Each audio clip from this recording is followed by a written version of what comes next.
Yang jelas 5 tahun ke depan anak cucu kita itu hanya berharap dari hibah dan waris orang tua. Nah, 2025 itu berat karena harus tergantung presiden.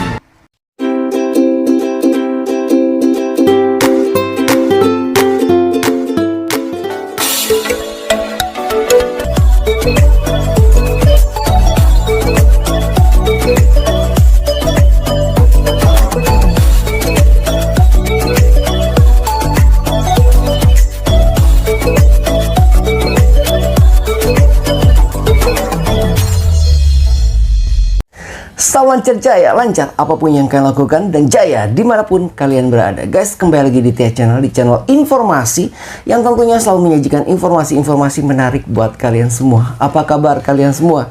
Kiranya kebaikan Tuhan selalu bersama dengan kalian, diberikan umur yang panjang, diberikan kesehatan yang sempurna, dan juga diberikan rezeki yang melimpah tentunya. Nah, pada kesempatan kali ini, di video kali ini kembali kita ke segmen informasi.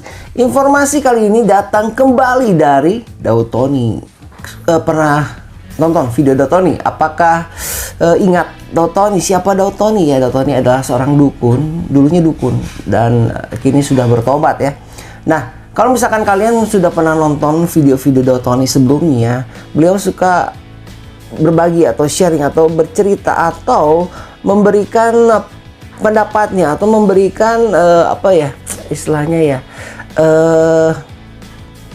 pemikirannya atau prediksinya untuk kedepannya tentang khususnya Indonesia.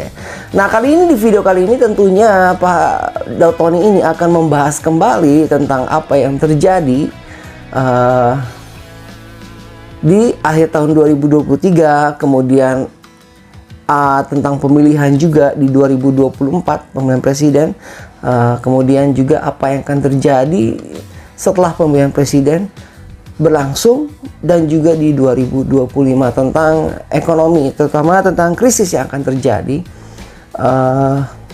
yang digembor-gemborkan ya di dunia ini, khususnya di Indonesia. Sebelum kita lanjut ke videonya untuk mendengarkan apa sih yang mau disampaikan Bapak Daud Tony buat kita semua, jangan lupa dukung terus Tia Channel, karena channel ini adalah channel informasi yang selalu menyajikan informasi menarik buat kalian semua. Dukung terus tentunya agar channel ini bisa berkembang dan bermanfaat buat kalian semua. Dengan cara apa? Tentunya dengan cara subscribe dan bagikan channel ini ke yang lain. So, jangan lupa subscribe channelnya, bagikan videonya.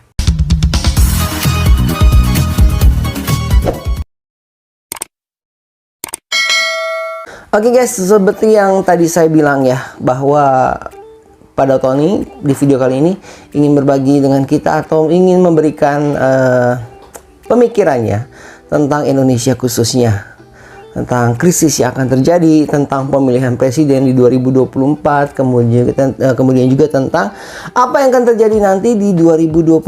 Ini membuat kita harusnya lebih waspada. Jadi tidak membuat apa yang kita dapatkan nanti ini harusnya membuat kita lebih bisa prepare, bisa mempersiapkan diri kita, khususnya di bidang ekonomi kalian, dan apa yang akan kita lakukan harus dilakukan dengan matang gitu, dengan good planning tentunya. Dan guys, jangan lupa tongrongin terus Tia Channel. Kenapa? Karena Tia Channel ada channel informasi yang selalu menjadikan informasi-informasi menarik dan terupdate buat kalian semua. Di antaranya ada informasi-informasi wisata. Jadi kalau misalkan kalian ingin berkunjung wisata di Indonesia maupun di luar Indonesia, ada juga informasi tentang kuliner yang kalian tentu bisa coba makanan-makanannya, dan juga informasi-informasi terupdate. Seperti akhir kemarin, Tia Channel juga mengupload video tentang penemuan makhluk asing atau alien di Meksiko ya kemarin, dan juga termasuk juga guru gembul katanya yang bilang tahun 2025 bahwa dunia akan diperkenalkan kepada alien atau makhluk asing. Dan juga kemarin sempat juga upload tentang perseteruan atau keributan terjadi ya antara Nikita Mirzani dengan anaknya. Anyway guys, so tanpa berlama-lama kita langsung saja kita lihat video dari Bapak Daud Tony. Apa sih yang ingin beliau sampaikan kepada kita semua? Enjoy di video.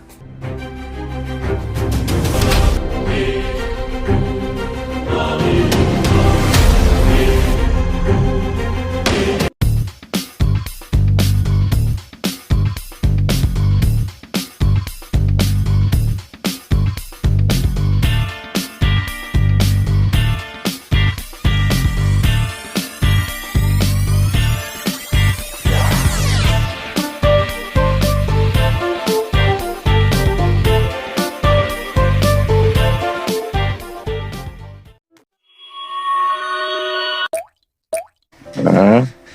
Thomas mana? Lagi mau masuk Pak. Lagi di Kucing, lagi pengobatan. Oh, Lagi medical. Thomas sakit apa di kucing? Sakit lama Pak, ada gangguan cancer di otaknya. Oh, tenang aja. Yes, karena udah lama nggak check up Pak Daud, jadi ada waktu, jadi bisa check up ke Kucing. Iya. Check up otak ya. Ya. Otaknya masih penuh kan, tidak setengah.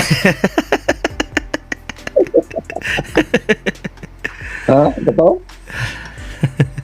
Masih Pak.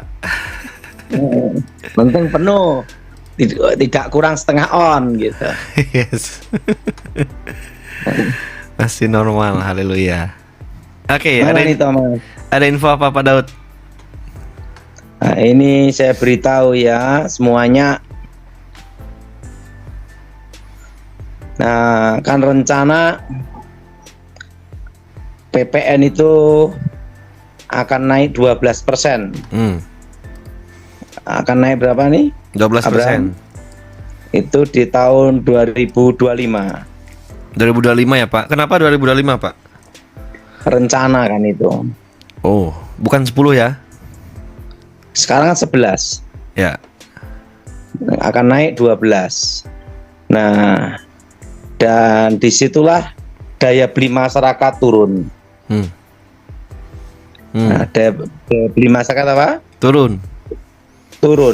Yes. Daya beli masyarakat turun, dan itulah yang bisa mengakibatkan resesi. Resesi 2025 ya Pak. Nah, jadi Presiden 2024 ini sangat menentukan. Menentukan untuk menghadapi resesi di 2025. Yes. Negara mana aja Pak nanti yang kena resesi? Gini ya, Indonesia ini kan selalu kenanya itu kan belakangan. Kenanya selalu apa? Belakangan.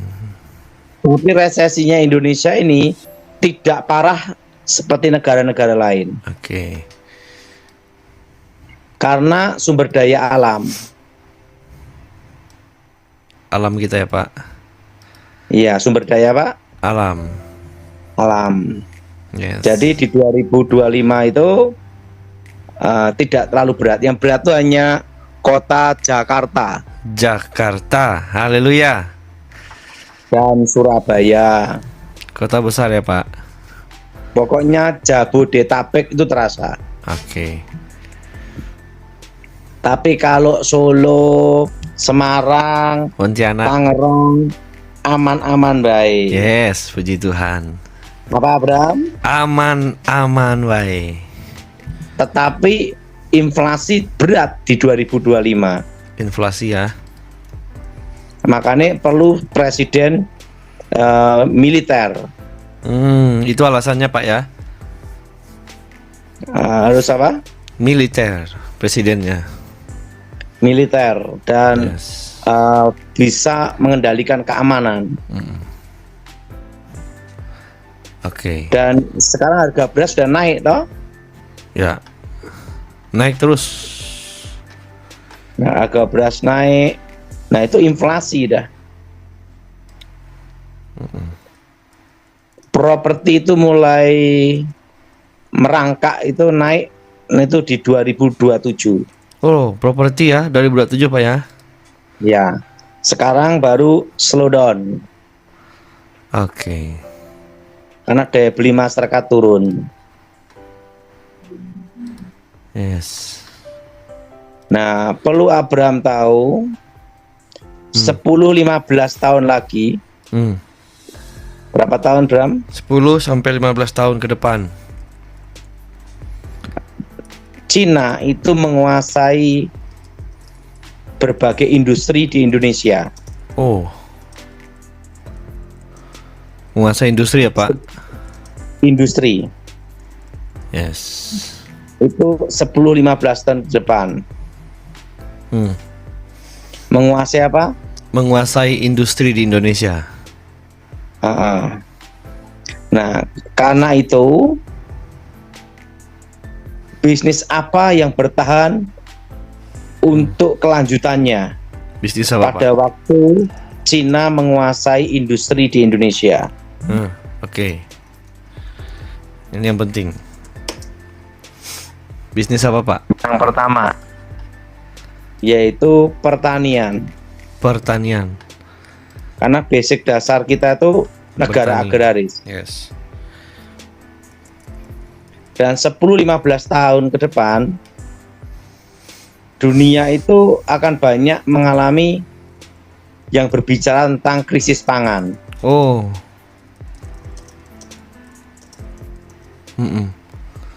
Nah, sehingga Jadi- apa? Pertanian dan Indonesia didukung 2 musim dan negara tropis. Ya. Berarti Apa? didukung oleh 2 musim, Pak. Karena negara tropis. Dan sumber daya alam. Itu jadi persiapan sekarang untuk 10-15 tahun depan itu bisnis yang berhubungan dengan pertanian dan perkebunan. Pertanian dan apa? Perkebunan. Mm. Perkebunan yang Dan yang cocok ketiga- apa, Pak Daud? Nah, perkebunan di sini ya berbagai macam. Ya kebun, ya bisa kebun macam-macam toh. Oke. Bisa kebun apokat, kebun buah, macam-macam. Yes. Nah, pertanian di sini bisa pertanian sayur, pertanian beras, pokoknya pertanian. Ya. Oke. Dan yang ketiga adalah perikanan. Perikanan. 3 inilah yang bisa bertahan 10-15 tahun ke depan. Nah, kalau industri-industri berat karena Cina menguasai industri di Indonesia. Oh. Jadi persaingan dengan Cina ya, Pak? Itu 10-15 tahun ke depan.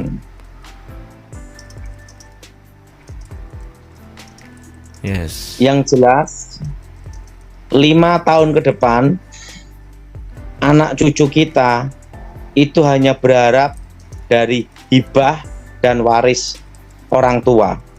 5 tahun ke depan ya, Pak? Karena apa? Bicara tentang perpajaan SPT. Jelas, Abraham. Ya, tentang perpajakan. Itu 5 tahun ke depan. Jadi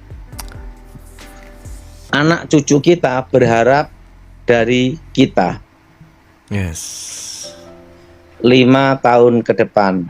Ya, Jelas, Abraham. jelas. Ini saya memberitahu masa akan datang. Wow. Dan ingat, kondisi seperti ini, Mas, 5 tahun dari 2022.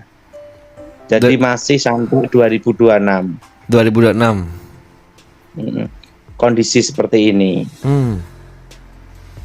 Nah, kondisi 2024 tidak terlalu beda jauh dengan 2023. Oh, masih mirip ya, Pak? Nah, 2025 itu berat karena harus tergantung presiden.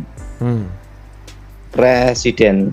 Kalau presidennya militer dan punya ketegasan, nah itu baru bisa mengendalikan resesi di 2025. Oh, haleluya.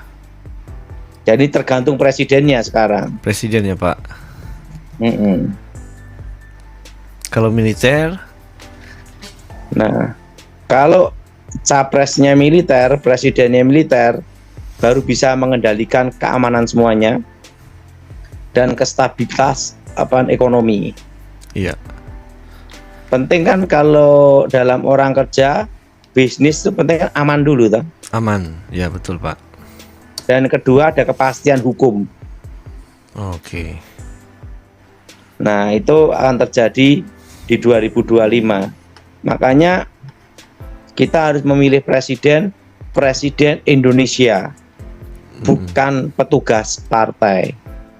Yes, Presiden Indonesia, Bukan apa? petugas partai. Nah, petugas partai ini yang repot. Jadi kita harus memilih Presiden Indonesia. Yang betul-betul presiden, Bukan petugas bukan petugas partai. partai. Kalau petugas partai repot. Nah, jadi kita ini menunggu Presiden Republik Indonesia yang bukan petugas Tugas partai. partai. Yes. Dan pernah ada di pasukan khusus. Oh, pernah di pasukan khusus ya Pak? Artinya di komando. Karena kalau di pasukan khusus itu kan dia punya survive, punya kemampuan berbeda dengan infanteri yang lainnya. Kan infanteri kan ada kostrat, ada apa tuh macam-macam kan. Nah, kalau pasukan khusus itu kan beda. Khusus ya Pak? Jelas. Jelas. Jadi kita memilih Presiden Indonesia, bukan petugas partai. Setuju? Setuju Pak? Iya. Jelas? Jelas. Oke ya. Bukan petugas apa? Bukan petugas partai. Nah, petugas partai ya repot, semua kepentingan organisasi. Kepentingan partai ya Pak? Nah, jadi harus bukan petugas partai, Harus dan bukan adalah Presiden Indonesia yang betul-betul mengabdi. Jadi betul-betul untuk negara, hidup untuk negara. Ya. Oke. Betul? Betul Pak. Harus begitu Pak. Gimana menurut Abraham? Ya. Betul Pak. Harus yang bisa mengambil tindakan tegas nanti 2025. Kita pilih. Karena menentukan di 2025 ini. Ya.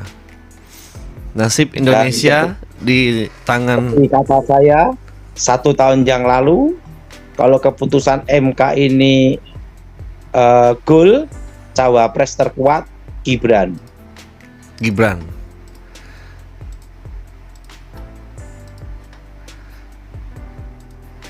ya Pak. Kalau cawapres terkuat Gibran, kalau keputusan MK ini diputuskan umur 35 tahun ke atas boleh. Nah, itu calon terkuat cawapres Gibran. Gibran pasti Pak. Gibran ya. Dan sebenarnya yang saya harapkan itu jangan 2 poros, tapi 3 poros. 3 kandidat. Oke, padahal ini Pastor Thomas udah gabung Pak. Salam Pak Daud. Shalom Thomas. Yes, Pak Daud. Maaf nih karena sinyal susah. Jadi ini baru bisa masuk. Thomas meriksa otak ya.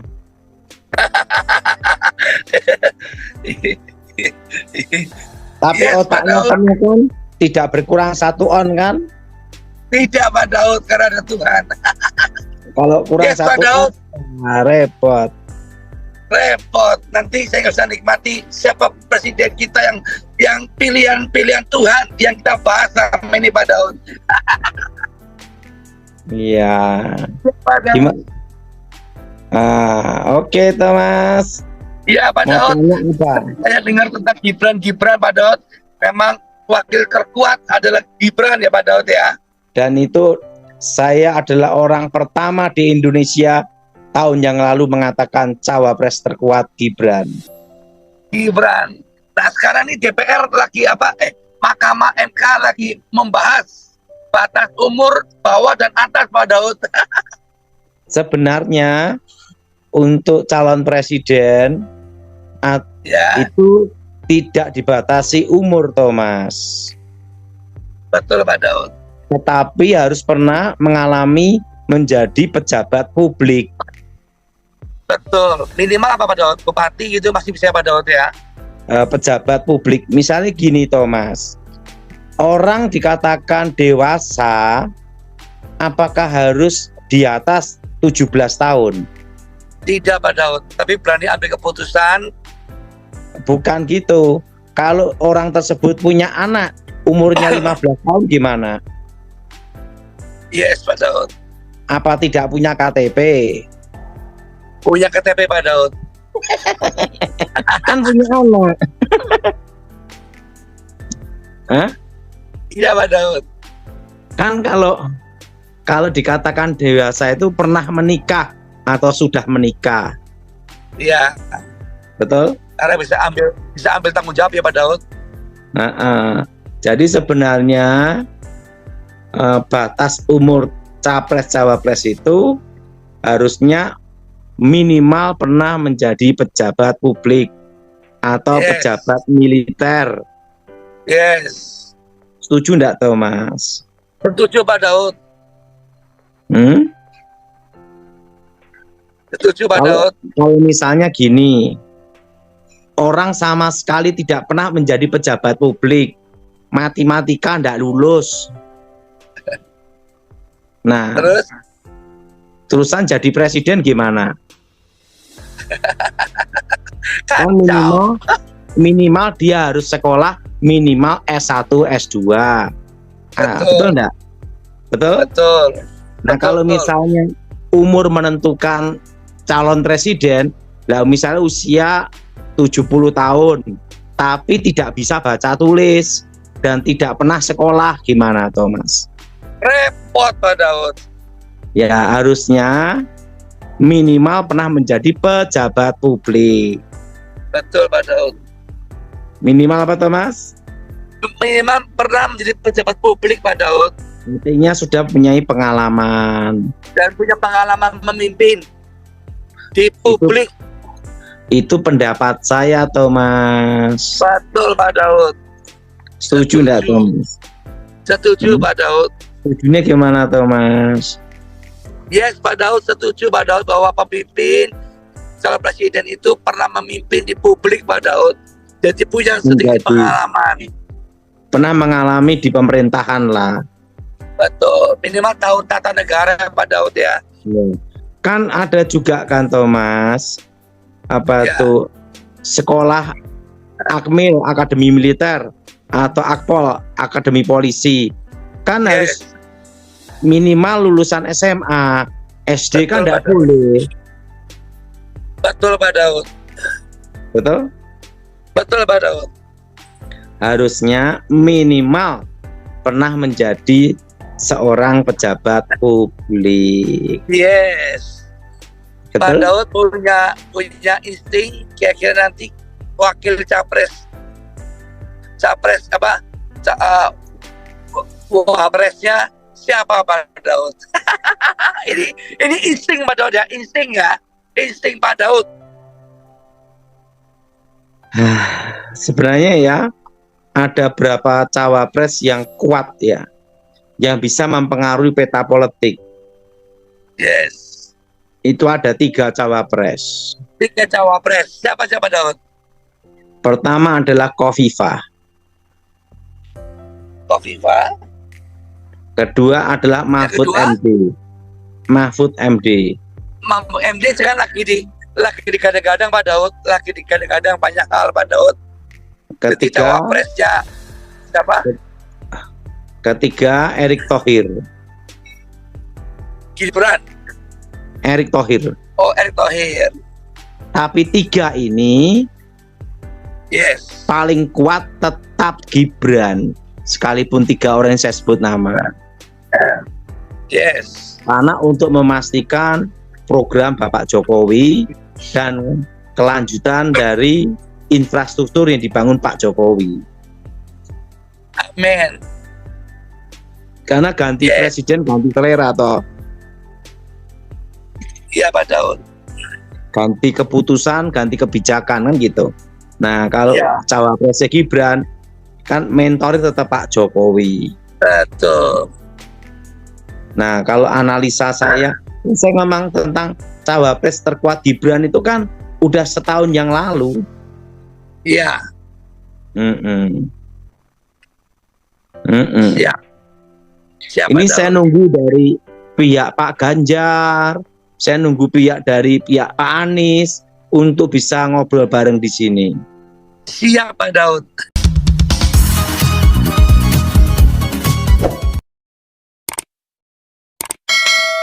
Oke guys, jadi itulah tadi pesan yang disampaikan oleh Daud Tony tentang apa yang terjadi di Indonesia, khususnya mulai hari ini sampai ke depannya ya, bermulai dari presiden, calon presiden, kemudian apa yang akan terjadi 5 tahun ke depan, kemudian tentang Cina yang menguasai industri di Indonesia khususnya untuk beberapa tahun mendatang, dan kemudian juga tentang krisis yang akan terjadi parah-parahnya katanya 2025 dan properti yang akan bangkit di 2027.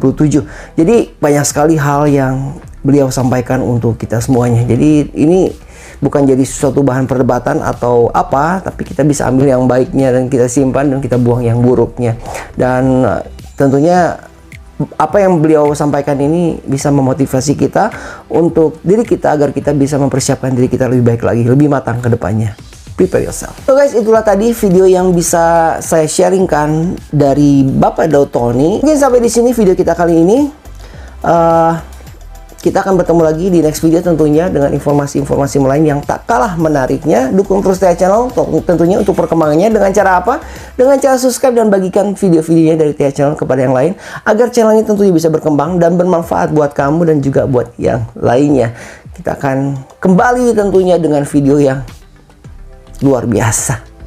So, thank you for watching. Terima kasih sudah menonton video ini dari awal hingga akhirnya. Saya berdoa kiranya kebaikan Tuhan selalu bersama dengan kalian. Diberikan umur yang panjang, diberikan kesehatan yang sempurna, dan juga diberikan rezeki yang melimpah tentunya. Salam lancar jaya, lancar apapun yang kalian lakukan, dan jaya dimanapun kalian berada. See you next time.